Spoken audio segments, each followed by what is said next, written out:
अस्सलाम दोस्तों, इन साइड पे मौजूद फकर में खुशामदीद। बहुत इंपॉर्टेंट डेवलपमेंट है और डेवलपमेंट इस वजह से इंपॉर्टेंट है कि प्राइम मिनिस्टर इमरान खान ने कल जो आईएसआई हेडक्वार्टर है इसका दौरा किया और वहां पर army chief general Qamar Javed Bajwa साहब भी मौजूद है और डीजीएसआई लेफ्टिनेंट जनरल नदीम अंजुम साहब ने इदारे की कारकर्दगी के हवाले से इमरान खान साहब और उनकी काबीना के चंद अरकान को ब्रीफिंग्स भी दी। अब बादी नज़र में ये जो उनका दौरा था ये बुनियादी तौर पर अफगानिस्तान और दाखिली सिक्योरिटी से मुतल्लिक था, लेकिन इस दौरे से जो चूँकि पोलिटिकल फ़वाइद भी हासिल करना मकसूद था, लेकिन वो पोलिटिकल फ़वाइद बज़ाहिर हासिल होते हुए नज़र नहीं आए, क्योंकि इस से अगर कोई फ़ायदा हासिल हुआ तो फ़ौरी तौर पर टलियाँ खड़क जाती, फ़ोन चले जाते और दो इशाइये जो चीफ मिनिस्टर पंजाब उस्मान बुज़दार साहब और chief minister KP Mahmood Khan साहब की तरफ से अपने अपने अरकान कौमी असम्बली के एजाज़ में दिया गया था, वहाँ पर सन्नाटा ना होता, वहाँ पर अरकान असम्बली पहुँच भी जाते और रोटी शोटी भी खाते और मुकम्मल तौर पर अपना सपोर्ट एक्सटेंड करते प्राइम मिनिस्टर इमरान खान साहब के लिए। लेकिन ऐसा नहीं हुआ। पंजाब के वज़ीर आला उस्मान बुज़दार साहब की तरफ से जो अरकान कौमी असम्बली के एजाज़ में इशाइया दिया गया था, वहाँ पर एक दो नहीं पूरे 30 अरकान कौमी असम्बली गैर हाज़िर थे और इस गैर हाजिरी की ऑफिशियल अनाउंसमेंट भी की गई और ना सिर्फ ऑफिशियल अनाउंसमेंट की गई बल्कि ये गैर हाजिर अरकान के नाम पते लिखकर ईवान वज़ीर आज़म को भिजवा दिया गया। और ऐसी ही सूरत हाल हमें KPK के चीफ मिनिस्टर महमूद खान साहब के इशाइये में भी नजर आई, जहां पर 9 अरकान कौमी असम्बली जिनका ताल्लुक PTI से था वो गैर हाजिर होते हुए वो गैर हाजिर ना सिर्फ थे बल्कि इस सारी सूरत हाल में महमूद खान साहब ने एक और शख्सियत से रब्ता करके उनसे कहा कि भाई ये मेरा तो यहाँ पे मजमा पूरा करो, बहुत बुरी सूरत हाल है। ये ऐसी कल ये जो 2 डेवलपमेंट्स जिसका मैंने आपसे जिक्र किया, उन डेवलपमेंट्स की सिग्निफिकेंस क्या है,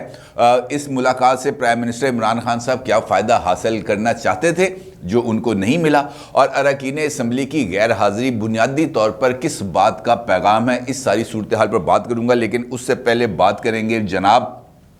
साबिक वज़ीर आला KP और मौजूदा वज़ीर दिफा परवेज़ खटक साहब की, क्योंकि परवेज़ खटक साहब को इस वक्त KPK के अंदर लग रहे हैं झटके पर झटके, और झटके पर झटके इस वजह से लग रहे हैं कि खुद उनके दाएं बाएं के जो अरकान हैं,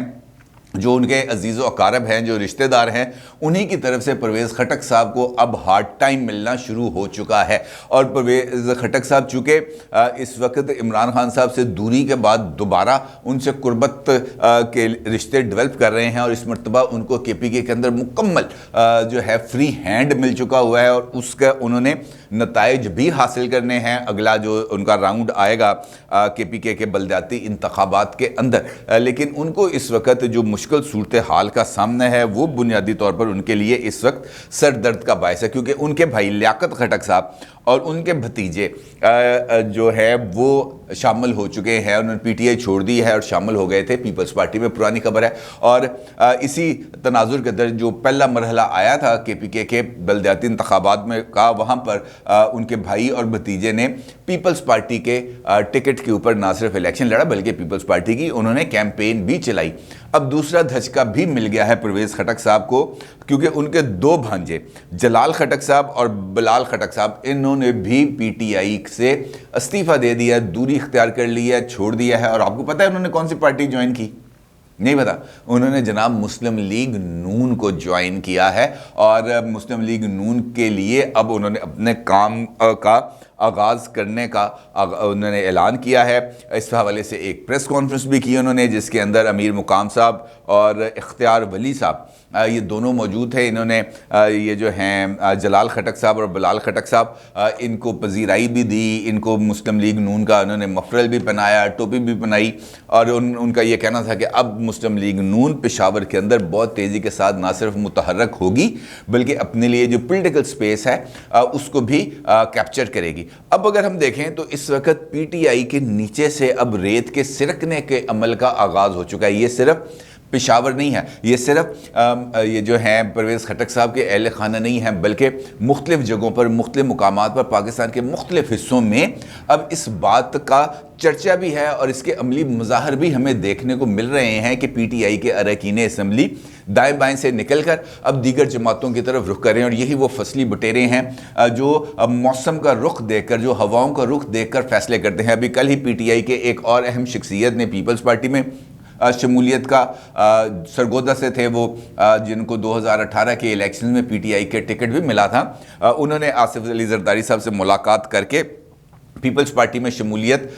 का ऐलान किया है। इसी तरीके से पीटीआई के मुख्तलिफ अरकान असम्बली ने अब जेयूआई के साथ भी रब्ते किए हैं, और कुछ इतलात मेरी केपीके के चंद एक सीनियर जर्नलिस्ट से इस सारी सूरत पर बात हुई, तो उनका मुझे ये कहना था कि इस वक्त कम अज़ कम 9 से 10 MNAs ऐसे हैं, सिटिंग MNAs और MPs, जो JUIF के साथ ना सिर्फ रब्ते में हैं बल्कि मुमकिना तौर पर वो बहुत जल्द अपनी पीटीआई की रुकनीत छोड़कर JUIF के अंदर शमूलियत इख्तियार कर लेंगे।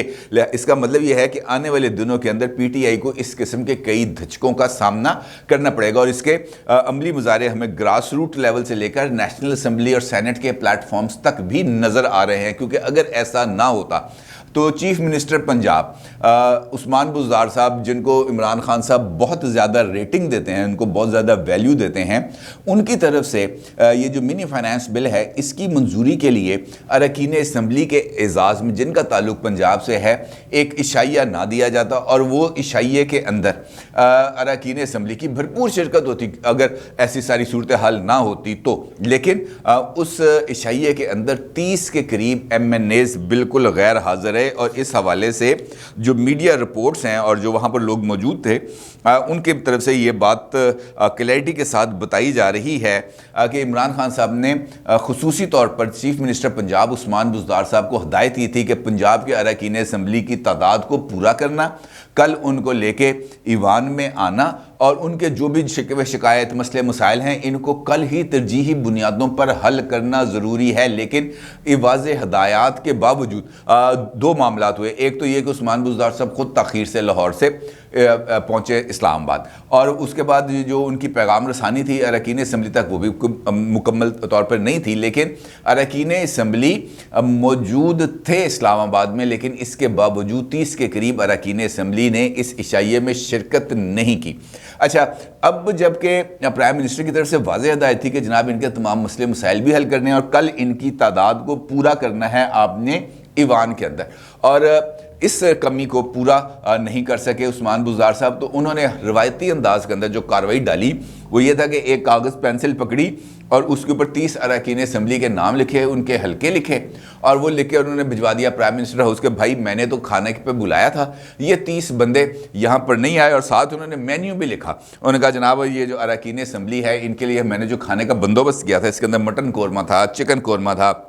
मछली थी, बिरयानी थी और स्वीट डिश भी थी, लेकिन इसके बावजूद अरकान असम्बली नहीं आए। और जो वाकफ़ान हाल है जो वहाँ पर मौजूद थे अरकान असम्बली, उनका ये कहना है कि जो वहाँ पर मौजूद थे लोग, उनकी तरफ से भी किसी किस्म की कोई ख़ास गर्मजोशी का मुजाहरा नहीं किया गया उस्मान बुज़दार साहब के लिए भी, और उनकी तरफ से मुख्तलिफ तरगीबात पर भी। अरकान असम्बली आए, खामोशी से बैठे, खाना खाया और चले गए, और यहाँ तक सूरत हाल हुई कि उस्मान बुज़दार साहब को ख़ुद मुख्तलिफ टेबल्स पर जाकर अरकान असम्बली से फ़र्दन मिलना पड़ा, और ना सिर्फ मिलना पड़ा बल्कि उनसे उनके मसले मसाइल भी पूछने उन्होंने पूछा कि जनाब आपको क्या मसला है, आपको क्या प्रॉब्लम है, आपके लिए कोई तरक्याती फ़ंड्स की ज़रूरत तो नहीं। लेकिन वहाँ पर भी कोई उनको अच्छा रिस्पॉन्स नहीं मिला, और अरकान असम्बली ये कहते पाए गए कि जनाब ये जो मिनी फाइनेंस बिल है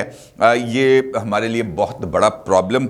बन जाएगा, और इसकी वजह से हमें अपने हलकों के अंदर हमें मुंह दिखाने की वो जो है ना वो नहीं हम रह जाएंगे बाकी। लिहाजा पीटीआई को चाहिए कि इस वक्त कुछ ऐसी ही सूरत हाल पर गौर करे। दूसरी जानिब उस्मान बुज़दार साहब तो हो गए फारग, जो आए उस्मान बुज़दार साहब प्लस सलीम साफ़ी साहब ने बड़ा अच्छा नाम दिया महमूद खान साहब को, वसीम अकरम प्लस हैं